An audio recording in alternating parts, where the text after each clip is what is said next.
Hello, everyone. Welcome to the News Browse News broadcast. CTV News reports that a 29-year-old Toronto man is facing multiple charges following a shooting incident in the city's Queen West area last week. The event occurred on May 14th at approximately 3:10 a.m. inside an unspecified establishment near Queen Street West and Bathurst Street. Police stated that the man became involved in a verbal dispute with staff members, after which he allegedly drew a firearm and discharged it. Fortunately, no injuries were reported from the incident. Responding officers detained the man at the scene and took him into custody. A loaded firearm was successfully recovered by the police. The accused, identified as Kyle Allen Gallant, 29, from Toronto, faces charges including discharged firearm with intent, possession of a loaded firearm, and possession of a firearm contrary to a prohibition order. These charges have not yet been tested in court. Gallant was scheduled for a bail hearing on May 14th. The investigation remains active. City News Everywhere reports that Nanaimo RCMP responded to a report of an explosion in a wooded area near Cypress Street and Terminal Avenue North on Sunday, just after 8 a.m., to ensure public safety and allow for a thorough investigation. Police officers promptly closed a section of Terminal Avenue North to both vehicles and pedestrians. In addition to the RCMP, Nanaimo Fire Rescue and BC Emergency Health Services (BCEEES) were on the scene. The RCMP Explosives Disposal Unit was consulted, and RCMP Forensic Identification Services also attended to gather evidence. While the investigation is still active, preliminary findings indicate that the explosion was most likely caused by an e-bike battery.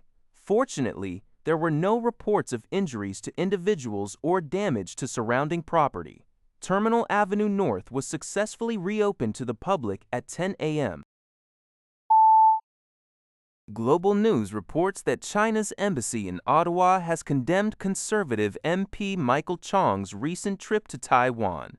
The condemnation comes after China's ambassador to Canada, Wang Di, previously warned against such visits by parliamentarians and Canadian naval transits through the Taiwan Strait, citing potential damage to bilateral strategic partnerships.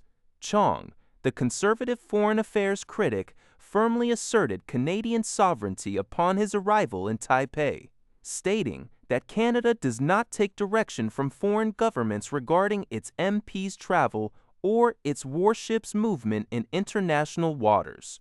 China views the visit as sending a wrong message of support for Taiwan independence, contradicting Canada's One China commitment. While Canada, like most nations, lacks formal diplomatic ties with Taiwan, both maintain de facto embassies.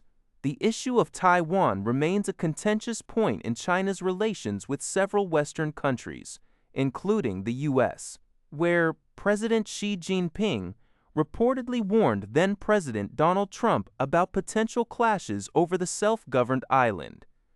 Chong emphasizes that remaining silent against such intimidation emboldens authoritarianism and weakens democracy, stressing the importance of exercising sovereignty. Xinhuanet reports that the Public Health Agency of Canada has confirmed the country's first hantavirus case in a cruise passenger. The individual is currently isolating in British Columbia following laboratory testing. Samples sent from British Columbia to the National Microbiology Laboratory, NML, in Winnipeg confirmed one individual positive for hantavirus on Saturday, while a traveling partner tested negative. So far, no additional cases have been identified. PHAC stated that all high-risk contacts are isolating and being closely monitored by local public health authorities. The agency also assured that the overall risk to the general population in Canada remains low at this time. The outbreak occurred aboard the polar expedition cruise ship MV Hondius and has resulted in 3 deaths so far, though it is not explicitly stated if these deaths are related to the Canadian case. The incubation period for hantavirus typically ranges from 1 to 8 weeks. CTV News reports that 3 Ontario men have been fined a total of $15,000 and received hunting suspensions for their involvement in an illegal moose hunt.